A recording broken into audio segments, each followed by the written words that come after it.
Today we record our first revenue talk in English. With me is Enzo Aita, the Vice President of Business Development in Hyperguest. Enzo shares his view of the distribution world, or in his words, distribution jungle. Let's talk. Hello, Enzo Aita, welcome to the revenue talk of today. Good afternoon. Thanks for inviting me. You are a real distribution and revenue management expert. Thanks for coming and sharing your experience. Many years in the industry. Let us know a little bit about the way your work went into the distribution and revenue management world. Well, this is the classic question. You never know where to start from. That's true. That's yes, yeah. It's quite. It's 25 years actually. I'm in this industry. So we have to summarize a little bit. That's true. Yeah, I'll try to be really, very short. So, anyway, I started my career in the hotel. Actually, I was a receptionist, and that was, something new for me. I was looking for a job, because I was living in UK for a few years. So I came back in Italy, speaking, English, French, and Italian. So I was looking for a job. The first job I was offered to as a receptionist, because I was speaking in English, using a little bit. Computer quite well. So and from that moment, I discovered this word. I spent a couple of years in the hotel. Then I understood that my role was not really the appropriate one behind the reception, because I was taking charge also of managing all the aspect of distribution. And I'm talking about 25 years ago, when Expedia, Booking.com, all those OTA was starting to enter in the market. And I was managing those OTA manually, trying to do already some yielding without anything, without understanding anything about revenue and distribution. Just common sense, applying common sense. Yeah. Just, the feeling. So I was looking at the calendar and say, okay, next week we have a few rooms available. Why don't you drop down the price or make some offer, And I was in touch always with all those OTA, and they were, chasing me continuously to apply for new packages, trip for two, book 3 night, pay 2, this kind That of hasn't changed. OTA. That in 25 years hasn't changed. I didn't change anything. OTAs are very aggressive. And now, anyway, I fall in love because I start to have those relationship with those people from the OTA. And actually, I said, okay, I need to step out from this reception, because I want to be in the other side of the industry and try to offer, and deliver professional solutions to hotels. And I will start looking for a job in different, company. And then I find a very interesting company, Italian company at that time was Netplan, now Nozio. And they were already claiming in 2003 the relevance of increasing, the brand.com direct booking. So that was a very new concept, and now everyone talk about direct booking. So my career started from there, from digital marketing. Then, I was meeting hotels almost in southern Italy was my area of development.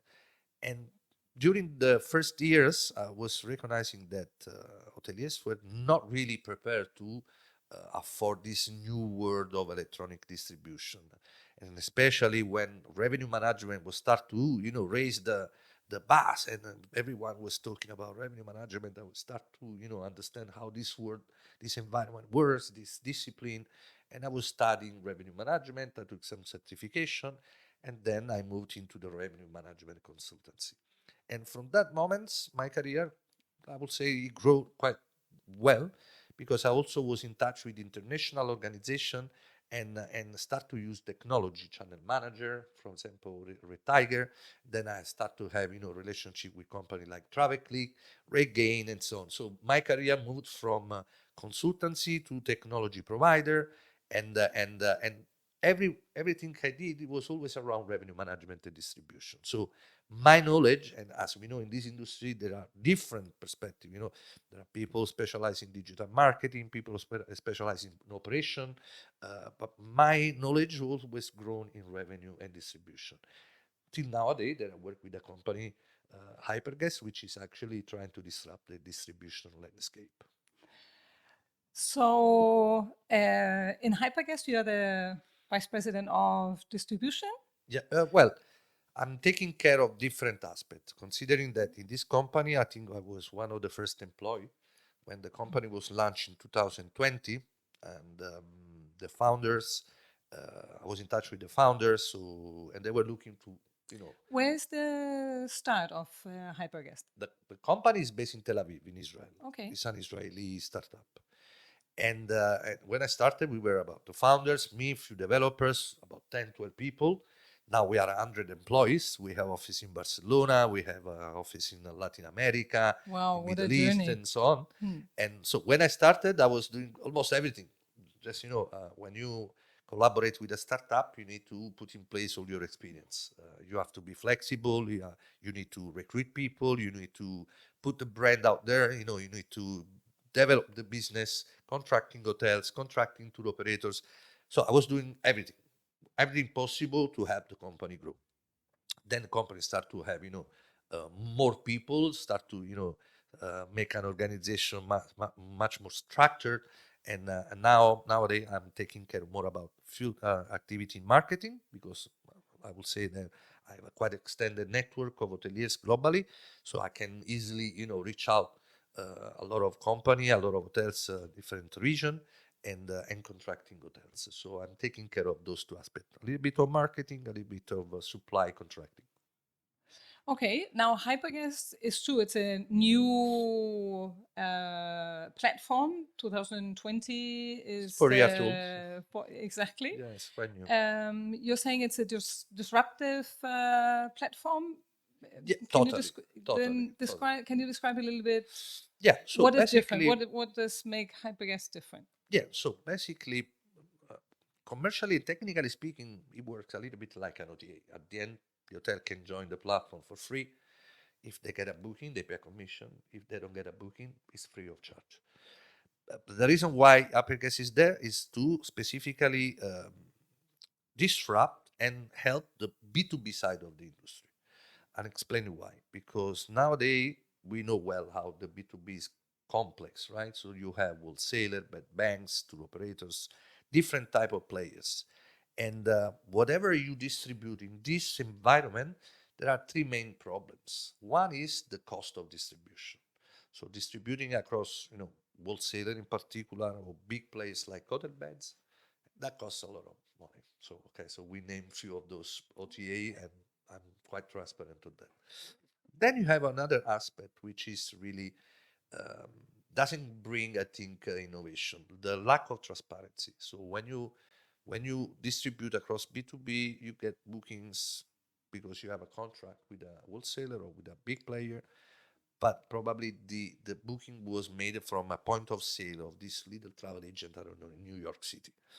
And the problem is the hotel doesn't know that this was the point of sales. The third point is the rate leakages, we know. So when you have this complex distribution that sometimes I call spaghetti distribution, so you have these aggregators that connect each other, reselling the room different on different platforms. So you have the same room resold different way with different price. And the hotel is totally losing the control from Right, that right. point. So Hyperguest was there just to, try to solve those three main issues: cost of distribution, lack of transparency, and at least reduce or help in a way to avoid rate leakages. So we created this platform where basically we are not an intermediaries. We are a piece of technology helping to connect hotels directly to all those B2B players. So this way they can reach out and buy directly rooms from the hotel inventory directly without necessarily going through different aggregators. So in this first aspect, so we are trying to reduce all the layers you have from the hotel and the traveler, and try to reduce this, numerous of intermediaries that impacting the cost of distribution. So in this way, the hotel can reduce this first point, especially because differently from a traditional contracting, the hotel is the one defining the rule of the game. Once they join the platform, they can set up all the terms and conditions, the level of commission they want to sell, differentiate each other from each of those demand players. So they can sell at 10% with this cluster of tour operator, 15% on this cluster of travel agents, so they can really manage the way they want to, um, I would say, define the customer acquisition cost. Okay. Right. Second aspect, the transparency. So when the travel agent or the tour operator or the wholesaler, whoever is connected to Hyperguest and is booking this hotel, the hotel receive a booking with all the information of the point of sales, the traveler, so they know exactly who was buying this room. And the third aspect, thanks to this transparency, the hotel is aware if there is some, problem on disparity rates, so they can immediately act by closing the channel. Not the entire marketplace of Hyperguest, that this particular tour operator, they are making some, rate leakage, and this can be shut off. So in this way, they can control also where distribute, how distribute, and at which condition. Okay, so in simple words, let's say a hotel beds where I know where the reservation is coming from, and I can control parity because I can actually reach. I don't have Directly to talk to the point of one partner, but I can directly reach to the. exactly. So basically, you can reach. We call it the last mile travel agent, for example. Okay. So I always give this example. You have this travel agent in New York, interested to book this hotel in Barcelona. They don't have a direct relationship. They don't have a direct connectivity. So the only way for this travel agent is to go through some bed banks or Right. some aggregators, okay, they have contracted with. So they have to connect with a third-party technology. Then this aggregator is connected to another wholesaler, which is then contracted with this hotel. So as you can see, you have the hotel, the wholesaler, the aggregator, and the travel agent. Right. That's the point, okay? And I think with the technology, the innovation we have nowadays, this is not sustainable anymore. Okay, it's like uh, when I always give this example. If you want to know the weather, how is going to be the weather tomorrow, it's like calling a call center, paying someone to ask how is going to be the weather tomorrow. Now you have the app, you are connected directly with the providers, and you discover for free how is going to be the weather tomorrow. So it's innovation, and that's what we are trying to bring in the B2B space. Innovation. Okay, great. Sounds very good, very innovative, and it's working. It's working actually. We have, I think, almost 30,000 live property, another 20,000 on the go. We are signing more and more large and global chain, because of course the first point was to help those big brands, trying to give them this uh, flexibility on the B2B distribution. And now we have big players like Wyndham, for example. We work with company like NH, Minor, Archipelago. We have Palladium. I don't know. Many big brands are joining us since a couple of years now. Within the technology world, connectivity is always a big Friction. challenge. It's a big challenge, and this challenge is, I will always say, is depending on two factors. One is technology. Of course, if you have a modern technology with an open API, it's easy to connect. But unfortunately, our industry is really fragmented of different players, local players. Some of them, they have legacy technology. Some of them, they have cloud. And anyway, all the platforms are built with different languages, different type of technology. So it looks like everyone is building his own garden. Like when you have to move the water from a garden to another, there is always some barrier from the tech standpoint. But then there is also another aspect which is limiting, this evolution. It's the commercial interest of the partnership. Sometimes you are opening your API, you are inviting people in your garden, and then you have to go in the other garden. So you have to enter into this privacy aspect, and not many companies, commercially speaking, are open mindset. And sometimes you have this limitation. And this is also where we are trying to solve the problem, because at the end, Hyperguest, it's like a hub of connectivity. Actually, we are helping a lot of booking engine that they don't have a direct connectivity with many channel manager, and we are helping them to work like a bridge. As we have a lot of connectivity with almost channel manager and PMS in the industry, those booking engine, they are trying to enter in the market, but they find these barriers of connecting with channel manager and PMSs. Now we have, I think, almost 150 connectivity, and we are providing those connectivity to booking engine. In this way, the booking engine doesn't need to have a direct connectivity with the channel manager. We can work as a bridge and help them to connect. So we are also trying to, help this space of connectivity becoming much more flexible. That's, I think, the way we should move forward in general in our industry. This is the modernity and flexibility, open mindset, open API. This is the way we look at the industry. Right, right.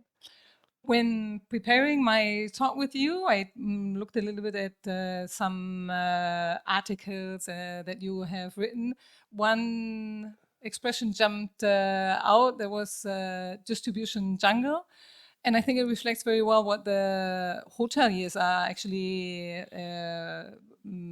associating distribution with. It's a jungle in the sense not only that you to find your way around is difficult, but it's also many risks or dangerous animals that can actually cut and bite into your profits. Many hoteliers are in front of that problem and thinking about the complexity of distribution. They reduce channels. And we find ourselves many times with clients at the start of a collaboration who have decided to not face the challenge, but closing the contract. I distribute, I work with 2 or 3. Unfortunately, there's many who only want to work with 1. And then on top, we have this hype or big discussions about focusing on the direct channels. So what would you say to a hotelier who is limiting channels to better control? How do you address that issue when somebody, by closing and only working with 2 channels or 3, is closing themselves off the rest of the? Well, it's a little bit. I would say sad, honestly, because it's like you have the tap broken and the water is going down. And so instead of repairing the tap, you just close the tap and that's it. You don't have water anymore.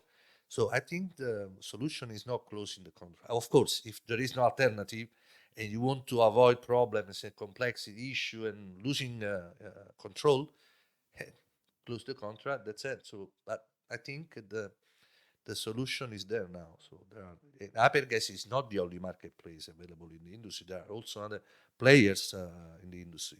You can name a few.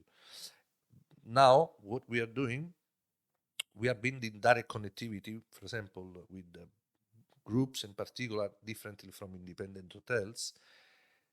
As we have right now, I think more than 500 different type of demand connected to Hyperguest. Some chain, for example, they come to us with a list of particular players they are interested to connect. If those are not already connected to us, they make an introduction, we do the connectivity. So in this way, instead of closing the contract, the traditional contract, we do the dynamic connectivity. So in this way, they can update rates and inventory from the channel manager to Hyperguest, and from Hyperguest is going dynamically to this particular tour operator. They can have a full control on that tour operator by setting their condition. The hotel is setting this condition and the commission. If they want to negotiate, they can have a one-to-one relationship. In this way, when we receive rates and inventory from the channel manager, we can manipulate according to the type of contract negotiation, type of rate plan they want to distribute to this particular tour operator. So we can manipulate information according to that configuration, and the tour operator can access only for him this particular rate plan, condition, commission, and so on. So instead of closing those contracts, they can turn this contract in a more profit way now. So transforming the distribution from static to dynamic, and have the transparency. So they I know exactly how it's going on, what's going on, what will going on, and if there is an issue, tack, they switch off. So now there is possibility to find an alternative. Right, right. And definitely, I think we all agree that the one channel or two channel strategy is creating too much dependence on very few You channels. need to have, of course, you don't need 200 channels. It depends what hotel we are talking about, which destination, the product, and so there are different factors that gives you the right direction. But definitely 2-3 channels is not enough because you ended up then you sell 80% of your room through Booking.com, another 10% on Expedia, and another 10% on your official website. But you are not able to build some, differentiation. And this is very important in distribution because you cannot rely on only 2-3 players. No, right. Yeah, so it's becoming complicated then to build a more profitable plan. Then if the Booking.com defines some new rules and the hotel it's relying only on 80% of bookings from Booking.com, you cannot find an alternative if you don't have already some connectivity, a granular point of sales in different destinations. So Do you have KPIs or measurements where you see that when a hotel, a chain or a hotel connects with Hyperguest, for example, rate parity is improving, or I don't know if this is something that you look at, or is we look at that. So I don't have right now some numbers to share, honestly, but within the dashboard, we provide to hotel the possibility to look at their rates across different channels. It's a sort of internal rate shopper. And most importantly, we have another information which actually is trying to become a new game changer in the industry from the revenue management. We provide predictives, let's say more than predictive forecasting. So we provide information to the hotel to which one all across all our demand partners are searching their products in the future dates. And this way you can see, okay, I'm receiving, I don't know, this amount of searches from this tour operator, and this across, from those number of searches, how many booking I'm getting. So in this way you have, some sort of ratio. If I'm doing good, I'm doing bad because probably my rates are not competitive or whatever it is. And then we, through the account manager, because we provide account manager support to hotels, we can help them adjust this information. So, okay, across those number of searches, you regularly should get this volume of bookings. If not, there is something wrong. So then we jump into the hotel. We go deeper and to understand what is the issue. Probably is the competitiveness of rates. And this is most of the cases because hotels sometimes, often, they distribute the rates to different platform B2B. No, so when a travel agent is looking to book this property, they open probably 10 window. Hyperguest, Hotel Beds, Expedia, Booking, because everyone is merchant now. And of course, at the end, the travel agent is booking where they find the lowest price. right?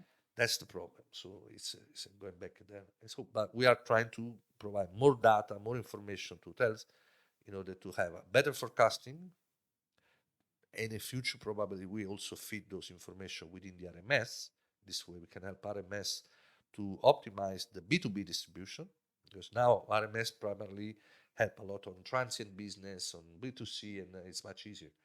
On the B2B, it's a different animal. We're trying to also to solve those problems for RMS. And so, yeah, data analytics is becoming super supportive for hotels. Well, it sounds very interesting. I'm sure that the revenue part in Hyperguest had a lot to do also with your previous experience and where you could bring in a lot of the learnings that we you work have, always to improving the product, so you we have always had. try to find new feature to optimize the way we can provide different solution, and again, this is something that I will explore more, the predictive and forecasting information for feeding into the RMS. The name Enzo Aita is not always associated only with Hyperguest, because many people know you from a different activity. I'm referring to Funnel TV on LinkedIn. Yes. Tell us a little bit about that project. Yeah, well, Funnel TV was a nice story. It started in 2019. Uh, why? Because first of all, this is really primarily, focus on using and leveraging, the network I have in LinkedIn. Okay, so in 2019, You're one of the top voices, I think it's called. So I don't like to call myself an influencer or stuff like that. To be honest, I'm always the same person since I start this career. I never change myself. I don't feel like I'm an influencer at all. But thanks for giving me this hospitality top voice badge from LinkedIn. I was quite happy. Eventually, I did some good contents. Probably people like what I write and what I do in live streaming and so on. And I invested a lot in LinkedIn. And in 2019, I discovered that LinkedIn was releasing this new feature, which is the live streaming. And I was already trying to understand the world of live streaming across different platforms, Facebook, Instagram, and some others, Twitter, but I never invested in those socials. So when I discovered that LinkedIn will start to release this feature, I was lucky to be chosen from LinkedIn because they were releasing this only to about 100 members globally. And I was one of those 100. So I was the first in Europe in the hospitality using the live streaming. And I started as a joke, I said, okay, let's try to deliver content in a different way. Previously, I was doing a lot of webinar, in-person events, writing article, and so on. But live streaming, I think it's a very innovative way to deliver straight away contents, real time, and create also engagement, interaction with the audience. So, okay, I need to try. I have few thousand followers. Probably this will help me to grow more. And actually, this is what happened. And I was quite lucky because at some point, that was September, October 2019. In January, a pandemic hit us, and actually, I was lucky in a very bad situation because a lot of company were investing as usual every year in trade show, in conferences. A lot of travel technology were looking to spend those budget, and that was not possible because all the trade show, the conference was not possible Cancelled. to put in Yeah. place. There were all those um, limitation, and many of those company I was in touch with, they start to contact me, and so we would like to participate in your live streaming. It's interesting the way you manage this connectivity and network and so on. We see you have a lot of followers. Blah, blah, blah.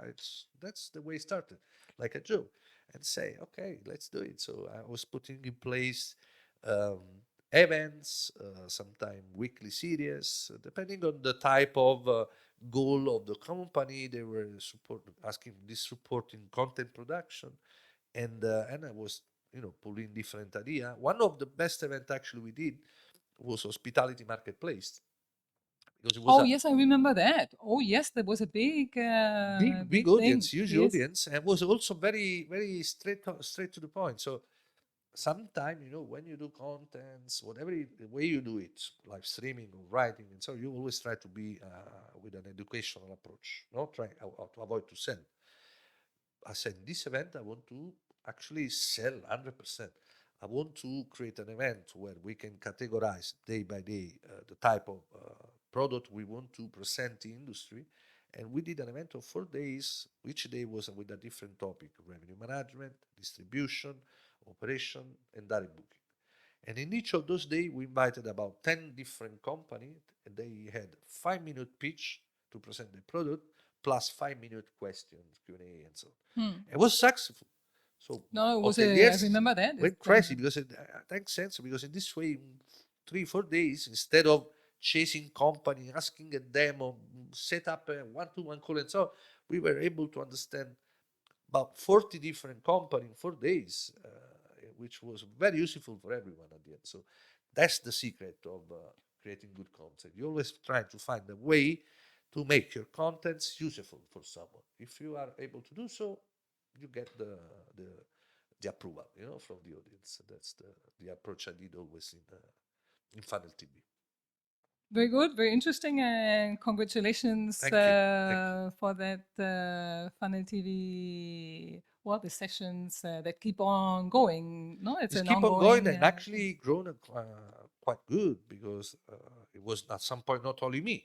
So I was able to, put together a team of freelancers: Federica Salvatori, Cristina Blage, Diego Fernandez, which is now the CEO of an important hotel group. My brother Enzo Aita, who is the designer, the one taking care of the communication. So always we try to make some interesting project. Try to give a support as a team. No, initially it was only me and Simone Porto, which is a good friend, and then the team grown, and so we put together more people, and so we can deliver very good supportive solution. Very good, very good. Listening to you is really a luxury to have somebody that has so much experience in the distribution world. Really starting from the early stages. Um, well, closing on a little bit on the talk. My last question would be: how do you see distribution evolving? I think you have mentioned a little bit that Hyperguest is going into new direction, but there's many things going on in the distribution world. Sure. So, in 2, 3, 5 years, how will distribution look like for Well, a hotel? the reality, what I see, maybe I'm wrong. This is my vision. I see two directions, and I actually wrote an article on this. One is centralization, and the other one is direct connectivity. Okay, if you see a lot of big chain in the world, they are trying to close, contracting and channels, and centralize their entire inventory to a single player. For example, Expedia, Agoda, Booking, and they are taking care on the redistribution also in the B2B side. Right, Okay. which is where they have now platforms where they work with travel agencies, etc., etc. Exactly. Right. So I close all those channels. I give my inventory to Expedia. I centralize there, and they will take care of the B2B side of the industry. The B2C normally everyone is able to manage by themselves. So, or the alternative is direct integrations. So, company like Hyperguest is now giving the alternative. So, instead of relying on a single player where I centralize all my distribution, I can build my own connectivity granularly. So I can connect to this, I don't know, tour operator in Argentina, because I have a lot of clients coming from Argentina, and I want to distribute in this particular territory. I can build my relationship and direct connectivity at local level.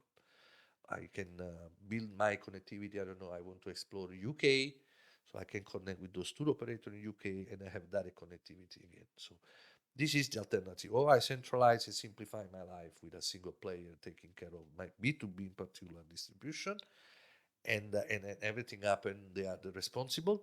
Or I can build my own direct connectivity through technology like Hyperguest. That's the way I see centralization or direct connectivity.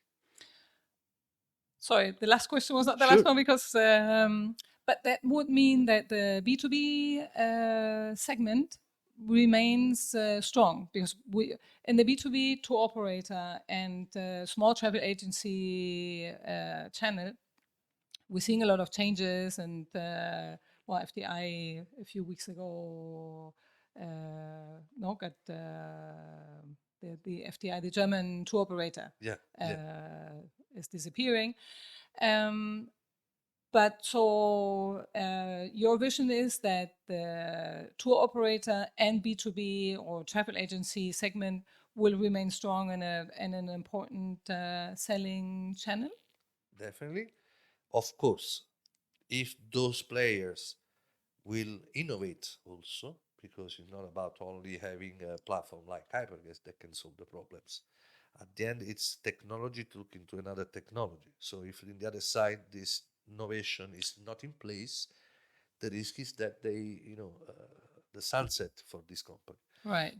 But the point is, imagine this tour operator is closing in Germany. So all those room nights sold by those tour operators, where they going to be sold now? I think there will be some other B2B player that acquiring this share and sell those rooms through another platform. But at the end, it's going to be the B2B again. Right, right. So it's all about understanding how much of those B2B is reaching to B2C, the problem. But if you notice, a company like Expedia, Booking, they are becoming merchant now. So they know that there is space in B2B, right? Right, So right. I don't think it's going to die, the B2B. At the end, it's actually becoming one unique body. Now we talk about B2C to B2C. It's this is the way. Well, very, very interesting, Enzo, Thank you. to listen to your ideas and thoughts. And thanks again for coming. I really enjoyed it. Thank you, Gabby. It was nice. So let's look at the next conversation. Exactly. Thanks a lot. Thank you. Thank you.